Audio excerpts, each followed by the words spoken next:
camera's about to die. We're at the rental field, the new field. It's only cutting and getting ready to start raking. Dad pulled a wagon into the field. Pulling the wagon back up, it ran right through the field. You guys see where it balled up the hay here. Ended up right down there. Round number 2.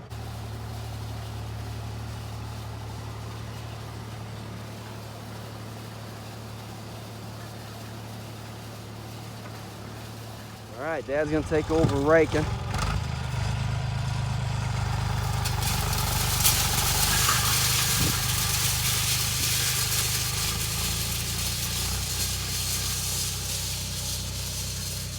Pretty good stuff right up in here. That's all. This is all gonna be square bale stuff right out here. Round bale stuff will be around the edge, and the far end down there, just below the pond, right in this area. It's gonna be round bale. It had a little bit of some, I don't know what it was, some other stuff down in there. And then obviously around the waterway here, and those low spots right out here. The ridges right up here will be square baled. This ridge out here will be square baled, round bale the lower areas. So we're gonna square bale everything we can, but if it's not really that great, then there's no sense in square baling and wasting our time for lower quality hay. So I'm gonna get the round baler ready, and I'll be back over. Right now, I'm heading over with the round baler. We're gonna round bale. All the stuff needs to be round baled. Probably about the time I get done round baling, Dad'll be done raking. Dad baled kind of the last of his little bit of first cutting yesterday with this baler, and he had all kinds of trouble. We're gonna have to do something to the stripper roller. It's basically spitting hay out the top. Hopefully we don't have that problem today. And then because of that, he had a bunch of belts that were flipped and overlapping and all kinds of trouble. So hopefully we don't have that. This is a completely different kind of hay here than what he was baling. So hopefully that was the case. All right, guys, Dad's made some time. He's already done over there. He's just about done with this, except for the ends here. I just saw him. He's way, I don't know if you'll be able to see, he's way down there by those trees. But I'm gonna go right down here. I'm actually gonna go over there first, and then I'll work my way over here, and I'll bale some of this down below in this ditch, that end, and we'll just kind of move along. I don't think there's gonna be that many round bales. All right, guys, everything is raked. We're done round baling. My goal for today is obviously to finish, get everything baled, and I should be able to get everything picked up as well. All right, guys, we're heading out. I got the starter, Dad's got the baler. Hope we haven't forgot anything here. So let's get the baler. All right, guys, we are ready, I think. I've looped the chains, greased everything up. It just tied this bale here, so it's separate. He's firing it up. I'm gonna check the pressure. So that'll have to bottom out and hit something substantial before it gets up to our pressure. There it goes. Woo. All right, we're gonna try right in there. About 260, 270. This is pretty dry. Here we go.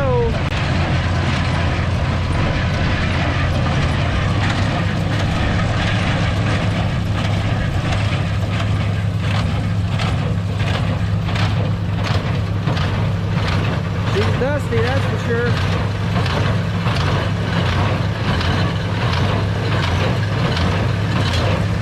Well, this one here is not going to be what we check. Oh, that string came loose anyways. Hold on, dude.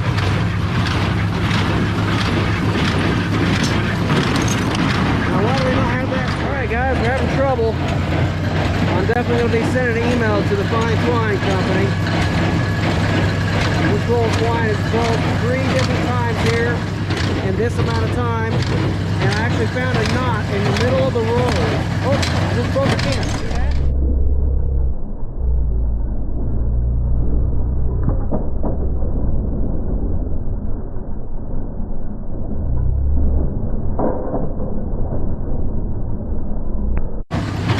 Just popped right here on camera.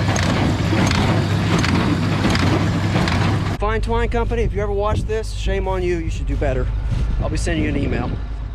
Here's what I'm talking about. That knot was right in the middle of the roll because we've already switched both rolls, so there's there to be any knots. That's a crock of crap right there. So that's a different roll then, so they both got knots. Yeah. And they come in a package together, you know. So both of these have had knots. I took a picture of one and this one, because I just happened to see it there. Well, if that was all the knots there was, maybe we could go on. Yeah, maybe. Pull T-batch out. Well, I don't know. I guess we can restring it and try it one more time, and then I'm going home to get some twine. Okay. I'm just about I'm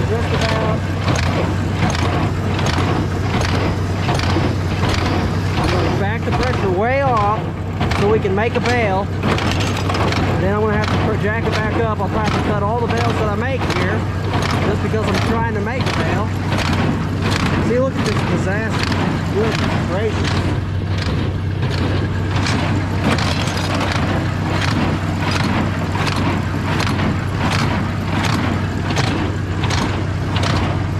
Bales in a row we've made.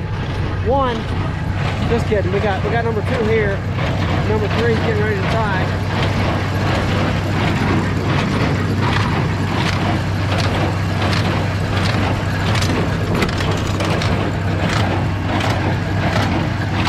I'm gonna check these here.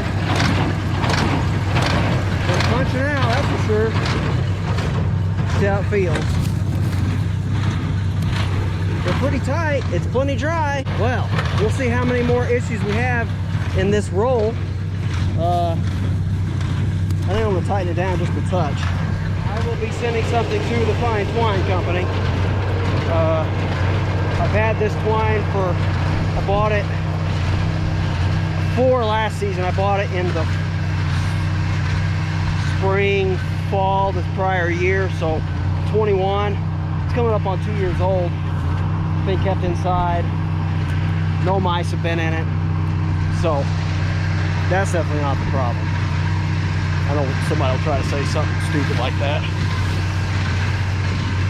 but I'm gonna just carry this over here, jump on the stacker, and start stacking.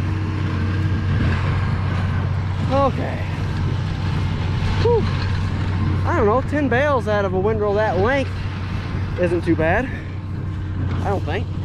All right, 2 windrows successfully baled when we should have already had basically at least from here all the way over and probably on that next part, but it is what it is at this point. I'm gonna jump on the stacker.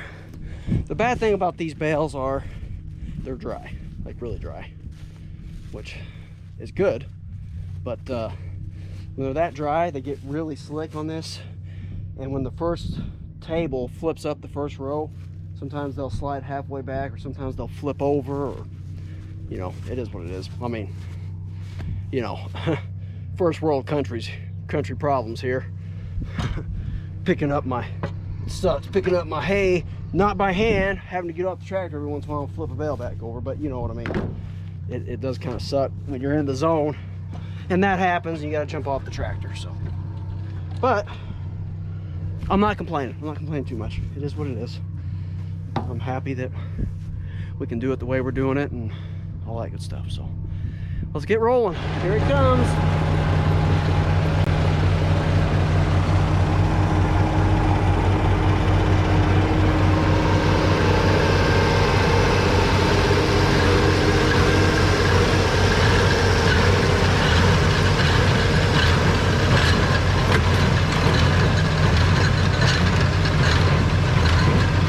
Big windrows right here. It's not all like that. It turns out it should go down a little bit.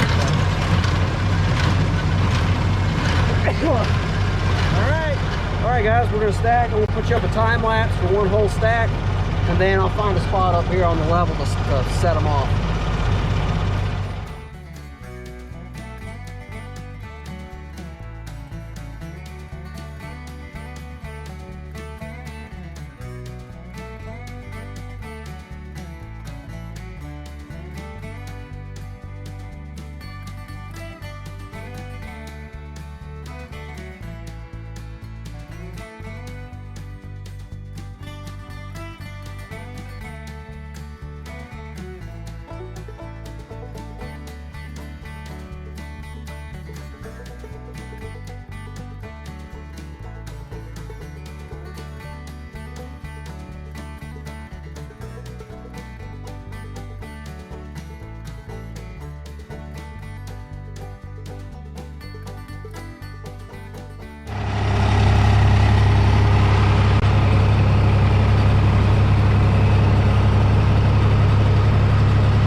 of hay, but she's standing. See, I had a couple short ones right there on the bottom. That doesn't help. And then obviously I'm stacking in the field, so it's not perfectly level. It's leaning that way and back towards us. But she's standing for now. How long can she stand? That's the question. Time will tell. Definitely wouldn't be standing without the wires, guys. Not a chance. I'm gonna go pick up over here where Dad's baling. I'm gonna leave 20 bales over here because it's close to his house, this guy's house.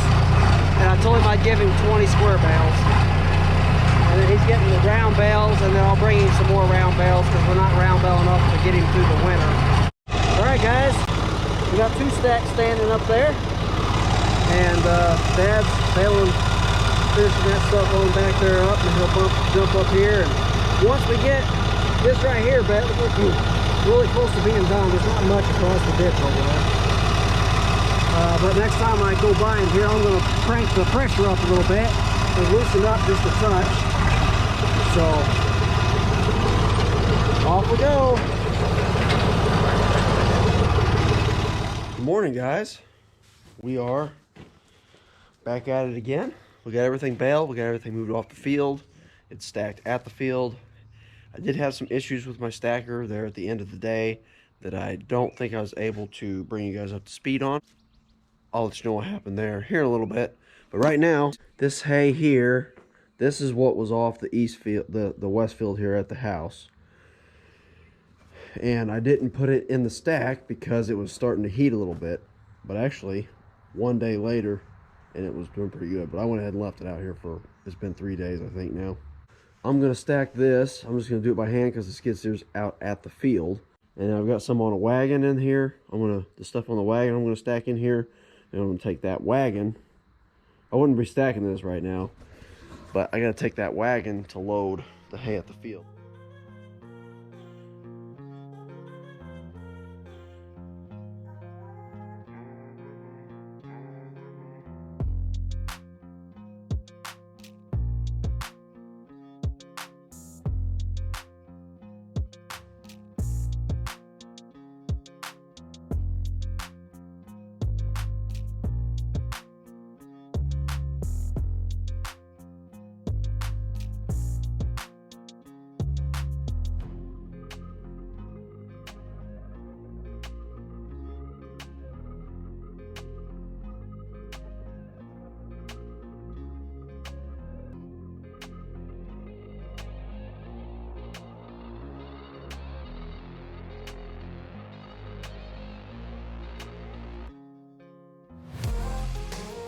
All right, Daddy-O's heading out with the wagon, with the hay that was on the stacker from the issues we had last night. So what I had was the rolling rack got cocked sideways a little bit and it wouldn't push back.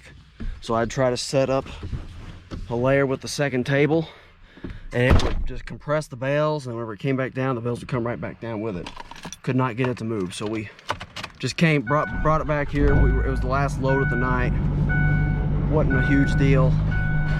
So we just brought it back here, then we unloaded it this morning, or yeah, transferred it from the stacker to the wagon. Now we're going to the field. We're gonna load that wagon, the other wagon. I think I can fit it all on those 2 wagons, and then I'm gonna load up the skid steer and bring it back home. And then I'll go back and get the other wagon while Dad will take one wagon to his house, and I'll take the other wagon to his house. There's the fertilizer spreader. Anyways, see you at the field. We'll get some hay loaded. Well, guys, you see we had a little mishap there last night when we couldn't see what we were doing. Knocked the back half of the stack off with the squeeze, but got 30 bales on this wagon. We'll go ahead and load it since it's there, and then move over to the longer wagon. You know what we didn't do? We didn't check the tires. But I mean, they don't look bad, but alright, guys, Daddy was gonna see if he can get out of here. I may have to go pushing. Hopefully we don't lose the stack. He's trying to take it easy. Oh, now he's spinning. Alright, I'll go give him a push. Pushy time.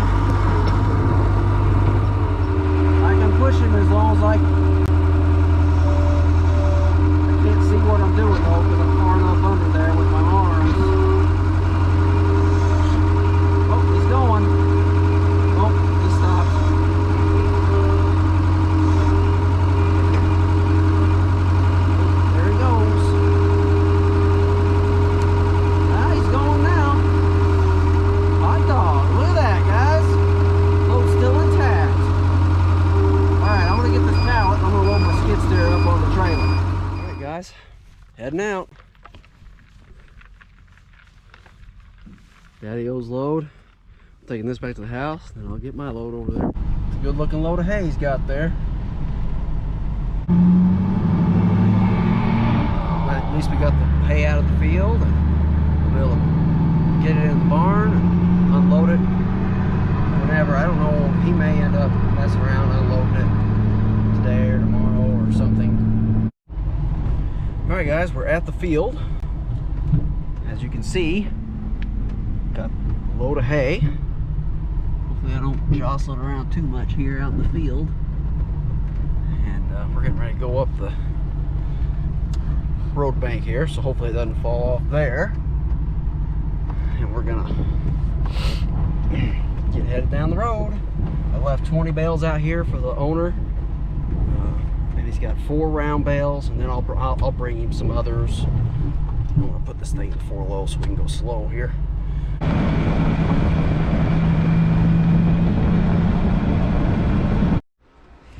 Alright guys, I'm back home. Got the hay over to Dad's. He's maybe going to tinker with unloading some of it this evening.